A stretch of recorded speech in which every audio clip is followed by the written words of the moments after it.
a better carpenter. I will fix up your boat, and I can learn from you to build a better ladder to my new life with my father." "Well, that sounds like a fair trade, and I'll be happy to oblige," replied the fisherman. "The going rate is $5 an hour, and I have 3 boats. But I want you to be clear, the money you're getting isn't a money tap, it's a simple time for money exchange. It's a job. So your real investment here, Richard, is in developing your learning. But don't wait until you start. Now that you have a vision of sorts, focus on creating that money tap, and remember, opportunities lie in every moment, present, future, and past." Richard thanked the fisherman, and he walked back down to the jetty. He thought of the past opportunities of this day alone. Had he been clearer on his vision and his focus, what might have happened? Had he started with a wealth of passion and enthusiasm, what opportunities might he have uncovered? He remembered the fisherman's retail stores, all that shelving. He remembered the gardener's bench and all her properties, all those doors, windows, floors, and skirting boards. He remembered the plumber's maintenance franchise and his property development company. So many opportunities for a carpenter, for a carpentry business. There were so many opportunities to create wealth in today alone, and he had missed them all. "You look like a man in a hurry." Richard looked up at the rower. "Well, I am. I've got a lot of work to do. I've been learning, and now it's time for action. To know and not to do is not yet to know, you know." "More pace, less haste," the rower remarked. "Pardon?" "You need one of these."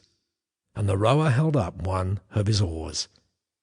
Rich looked at the oar, and then at the rower, and then back to the oar. "What happened to you when you became a better rower?" "Well, when I started rowing, I learned how to make my millions. When I became better, I learned how to keep them. And if you're in too much of a hurry, you'll come back to the same place no wealthier, but exhausted all the same. There's a rhythm to wealth." Rich was intrigued. A rhythm to wealth? When you first begin to see the wealth that is out there, you begin to see opportunities everywhere. But if you don't follow a rhythm, you'll either overwhelm yourself, frustrate yourself, or exhaust yourself. Rich was about to write that down when the rower turned back his oar. Soon after you see wealth, you discover this. "An oar?" "Leverage," said the rower. "Put in a small amount of effort and get out a big result. To create wealth, you need to learn how to leverage your efforts, your time, and your money. And you do this with other people's efforts, other people's time, and other people's money."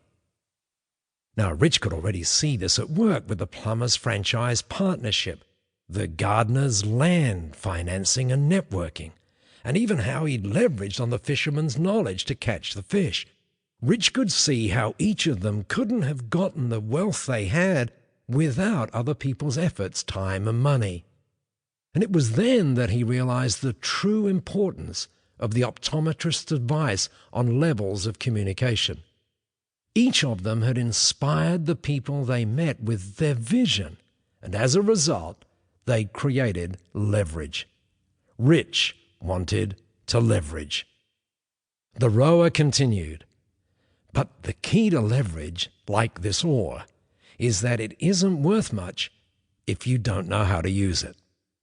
Used in the wrong way, you'll just end up exhausting yourself with either too much or too little of the wrong people's or the right people's efforts, time, and money." Rich wrote, Point 18. The key to leverage is how you use it. The rower pulled over a small rowboat and motioned Rich to jump in. Rich took the oars and began paddling as the rower told his story. "Soon after I began rowing, I started a